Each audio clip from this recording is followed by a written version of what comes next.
So the Roseanne Barr saga has been developing so fast. So let's start from the beginning. Yesterday morning, she posted a tweet, Muslim Brotherhood and Planet of the Apes had a baby, equals VJ, referring to former Obama advisor Valerie Jarrett. Now, at first, Roseanne defended the tweet, but then apologized. Then outrage grew, and ABC announced they were canceling the sitcom. When you first heard this, what did you think? I was shocked. It all happened very fast, too. Shocked at what she said or shocked at her termination? Well, she's talking about the termination, I think, right? Yeah.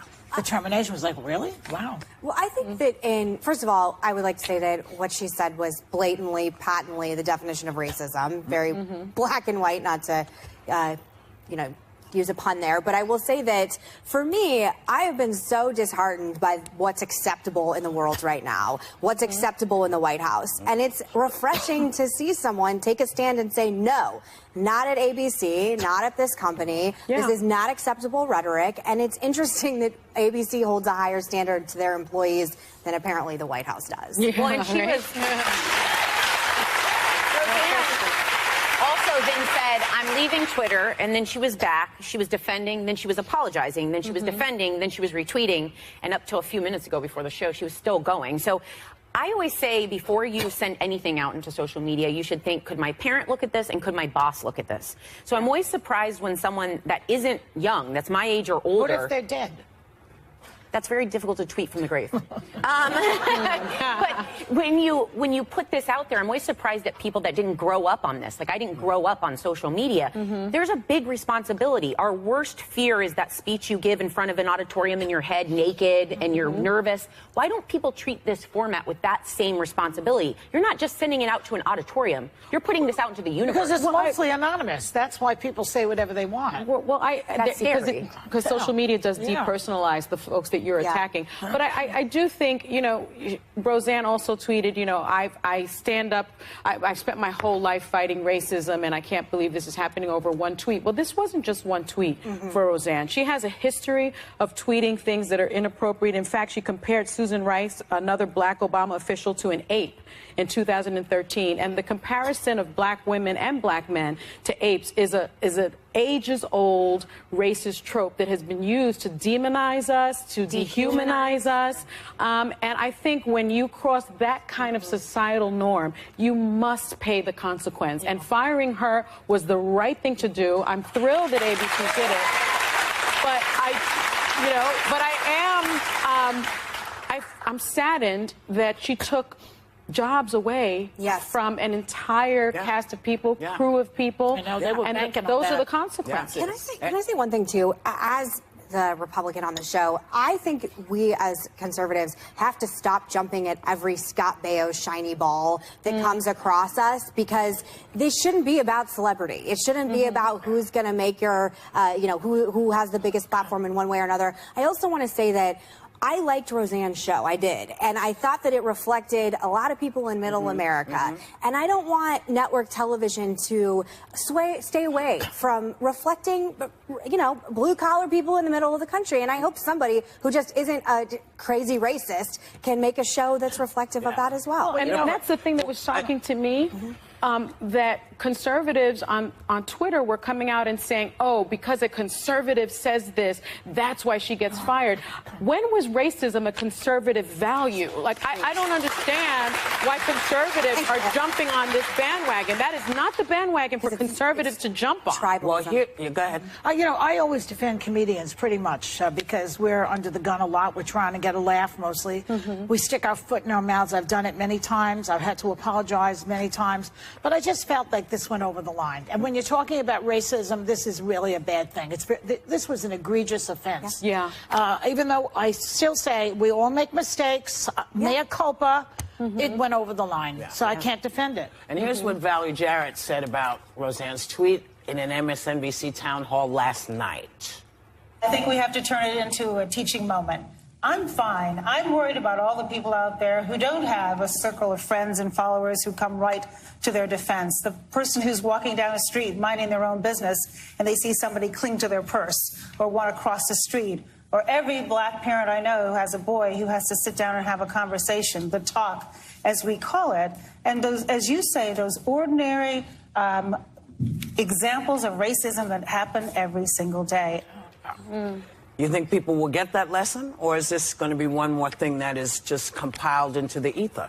I hope they get the I lesson. think this is a cultural moment in America, and why we're spending so much time on it. You have, as you say, from the top, these horrible things coming out of the president's mouth. Yeah. And you have a civil war going on in this country right now, even though it's not violent at all right now. Can I tell you, it is interesting, though, because if you would have asked me a week ago, is there anything anyone can do or say or tweet at this point, I would have been like, it's fair game everywhere. I mean, we're in a realm of the universe I never thought, as after the death joke about my father. And it's just fascinating that, to use Mitt Romney's words, corporations are people. And here at ABC, it's not okay. And it's really refreshing, honestly. I have to tip my dreads to them. I just think it's amazing. So in her Twitter rant, following the cancellation, she also retweeted a false picture of me. So here we go again. Here is the truth about the shirt I was wearing at the Women's March in New York. It very clearly says, and you thought I was a nasty woman before, buckle up, buttercup. Now, some bonehead photoshopped a horrific image on the shirt. And she retweeted this. Yeah. So this is what I'm going to say, Roseanne, that just because you were caught with your pants down, don't try to drag other people down with you. You understand? Don't do that. Because if there are times when, you got to suck it up because you stepped in dew. But Weren't you defending us all over the internet? Well, last night I was talking to my husband, and he told me that there was this fake tweet that we knew was fake, and a tweet about you.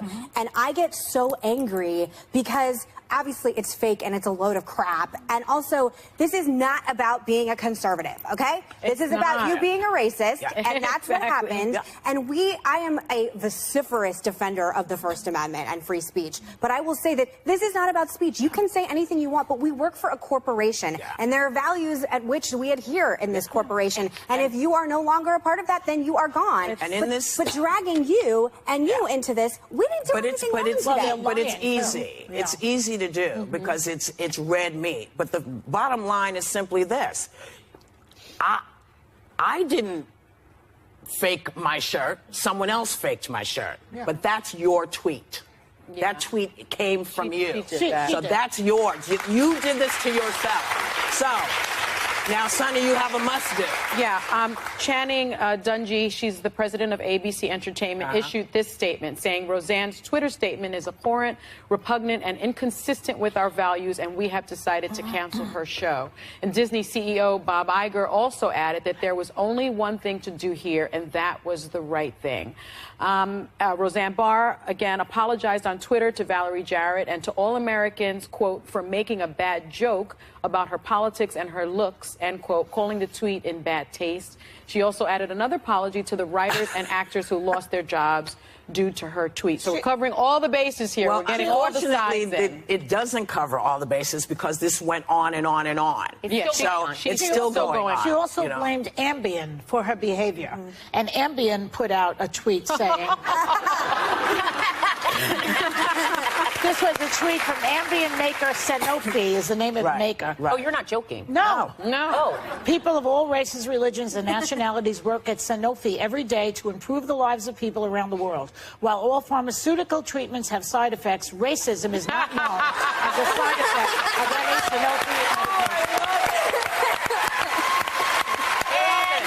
Ambien for the win. And by the way, there's a new book by tech guru Jaron Lanier that Roseanne might check out. She should.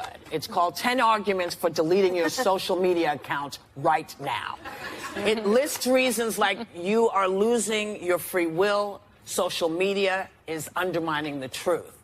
There is a lot to be said for what's in this book. It's a fabulous book. I suggest if y'all are just looking for something to read, I've been listening to it, and I have to say, they're really good reasons. And there's a really good reason for us to be here because we know you're going to come back. So hurry back. We'll be right back.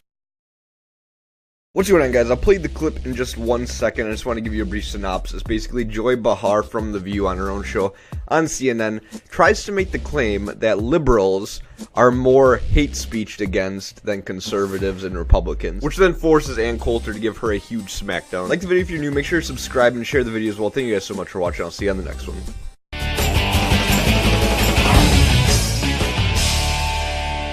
Now, you know, Ann, I have to tell you, Anthony Weiner had some white powder sent to his house with a threatening letter.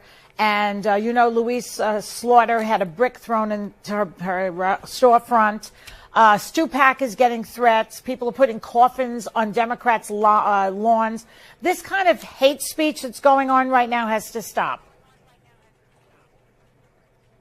I wouldn't bring it up, except that it happened, you know, 2 nights ago here. Yeah, okay. And 200 kids were bringing rocks and sticks to a speech of mine. And I've gotten white powder, and I've been attacked on my property. You don't hear conservatives whining about it all the time. A liberal gets one piece of hate mail, and suddenly Paul Krugman is blubbering on the op-ed page of the New York Times. That's why, by the way, I mean, the only thing responsible people can do, responsible people on air, responsible elected officials, is to try to give public figures some privacy. In a country of 300 million people, there are going to be some crazy people out there. And I know that it has become a passion of people on a different cable network to reveal the addresses of conservatives. Well, we don't like, but that's the problem. On our property. But that is the problem with hate speech. It begets other hate speech, and you know we can have. No, but I'm saying they're going to be crazy people. You have responsible liberals, allegedly responsible adult liberals out there trying to get conservatives attacked. Oh, come on! This guy Francois. Most of the hate speech is directed towards liberals, and you know it right now. You have a case maybe in the 60s. In the 60s, you have a case. Madness. That is, listen, and speaking of whining, Joy, Eric Cantor's been whining about how he got in trouble. Somebody had a bullet shot through his head or through his house, by the way. Yeah, he's whining too, so they whine on the right also. You or Anthony Weiner could show up at the Republican National Convention. You could show up at the University of Mississippi. You could show up at Bob Jones University, and you wouldn't need a bodyguard. There is not a conservative in America who can go to a college campus in America without a bodyguard. Listen. Do not tell me that this is a bigger problem for liberals. It's not even equal. It's a totally bigger problem madness. for liberals. We just don't whine. The fact that they're sending hate mail and threatening Bart Stupak is a big problem. But, you know, let me tell you something. I'll put my hate mail up against his any day. Okay, just FYI, guess last night Glenn Beck, your friend Glenn Beck, that other nut job, he unveiled the I Hate Glenn Beck Club, and guess who's a member? You? Me. I'm so excited. This is like being on Nixon's enemies list. Congratulations. I'm so happy. You can't even imagine. But he skipped Whoopi, Al Gore. He skipped Stephen King. You know, he skipped a lot of people, but I'm so privileged to be on that list. You got to put that next to your You got to put that next to your Costco club card. Okay. And thanks. Always a pleasure.